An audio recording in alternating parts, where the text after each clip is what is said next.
Hi, I'm Tessa and welcome to Little Lady Homestead.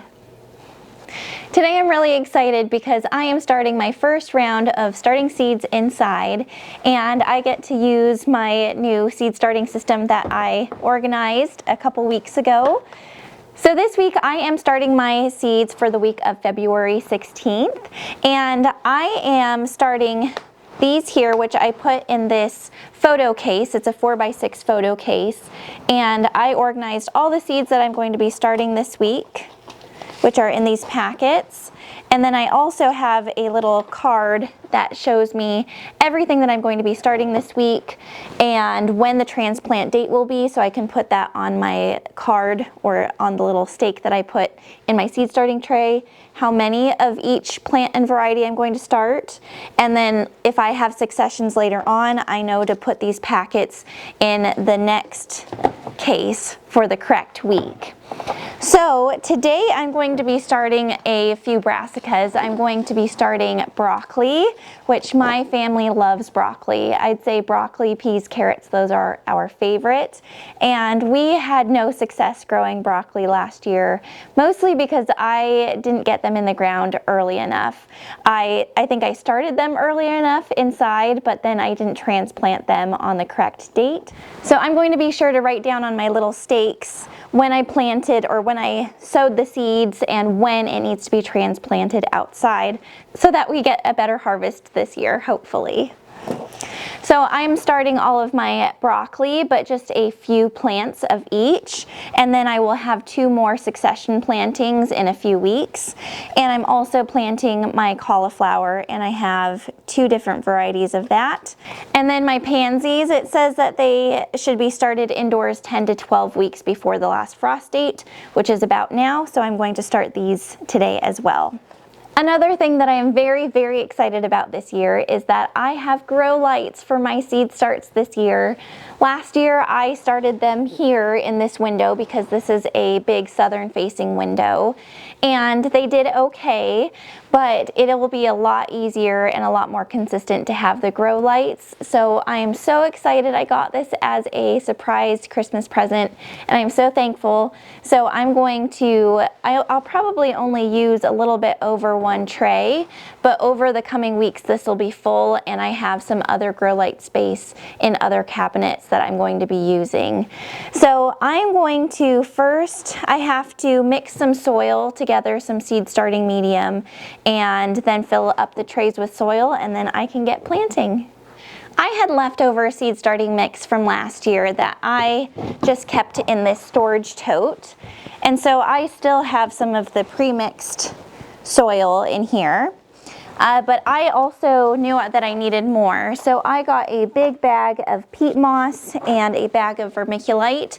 And so since this is mainly what I'm going to be using and mixing it in with a little bit of what I had from last year, I'm going to mix these together just so my mediums are hopefully consistent throughout the growing season.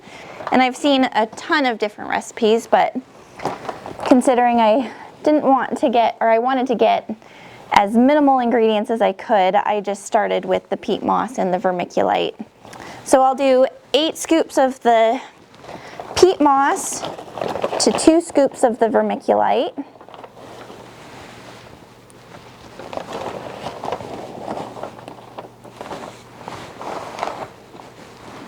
So I have my 8 scoops of peat moss there. All right, and I will use 2 scoops of this vermiculite.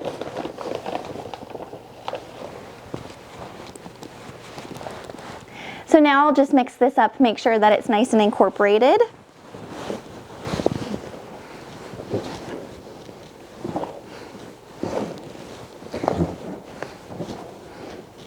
All right, so now I'm going to add some water. So I'm going to add enough water to where I can form the medium in my hand, but if I squeeze it, it's not dripping water. So I'm going to go ahead and add some and then continually mix it and then test it to see if I have enough.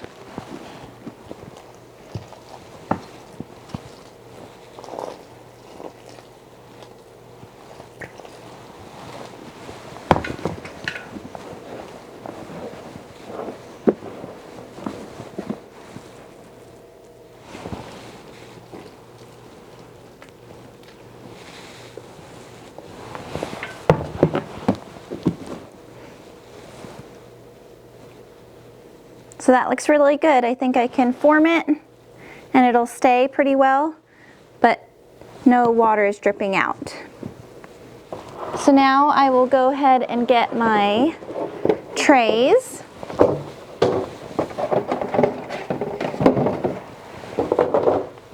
And I'm going to sprinkle the medium in there.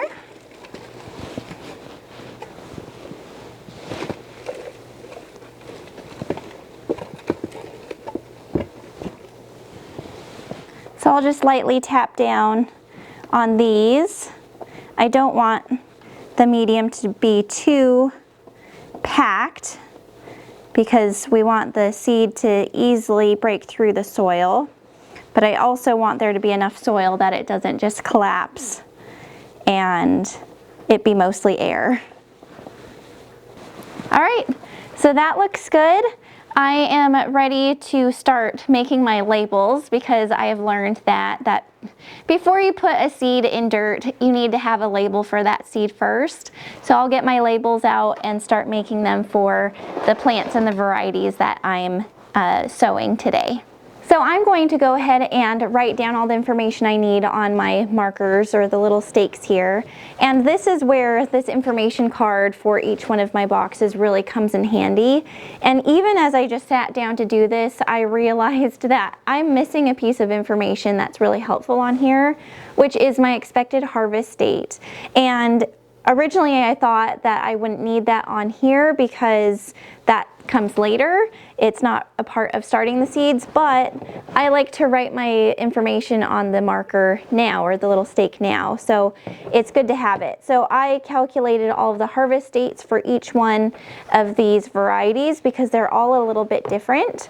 So now when it comes to the middle of April and the beginning of May and I see some nice looking broccoli in there, I can tell whether it's probably at peak or if I need to wait a few more weeks or what to expect. So I'm going to write down my harvest date at the top because that's one of the most important things. And I'm going to write the species, which I'm going to start off with broccoli. And the variety, this one is Waltham.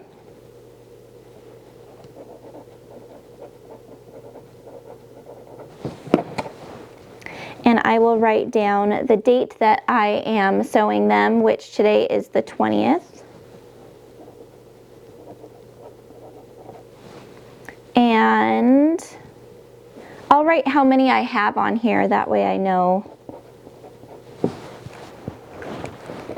how many I planted that day.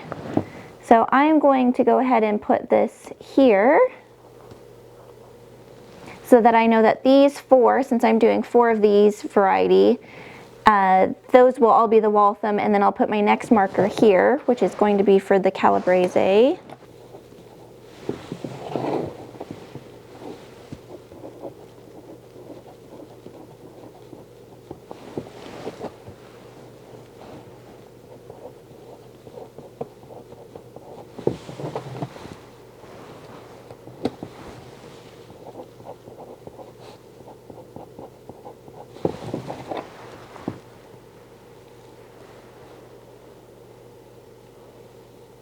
So I'm going to start with my 4 Waltham 29s. And I'm going to just make a little depression in each one. And I'm going to put 2 seeds in each hole.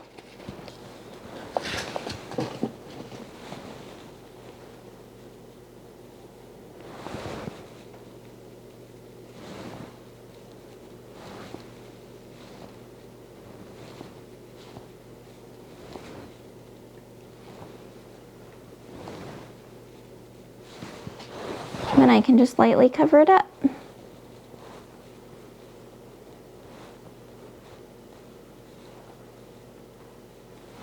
All right, so next is my Calabrese.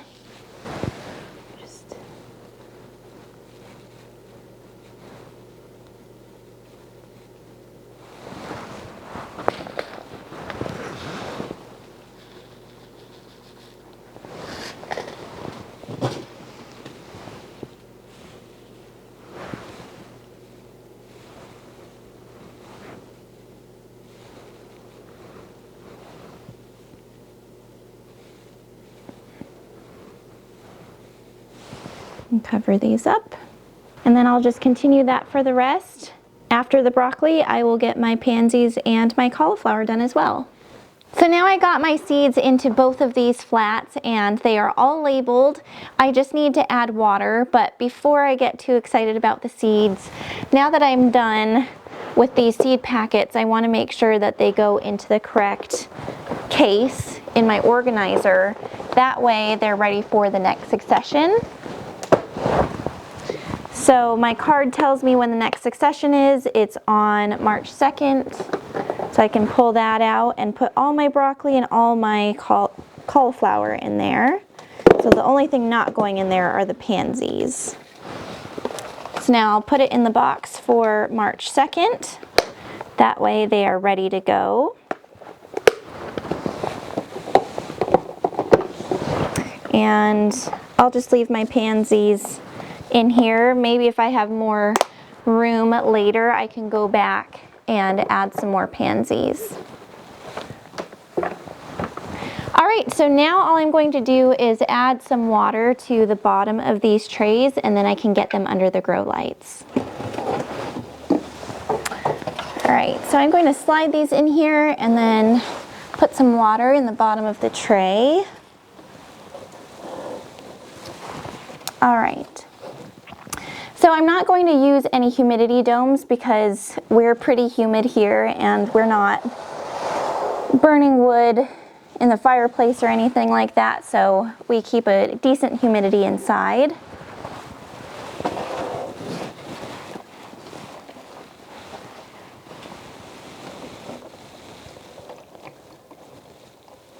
All right, now I get to turn the lights on.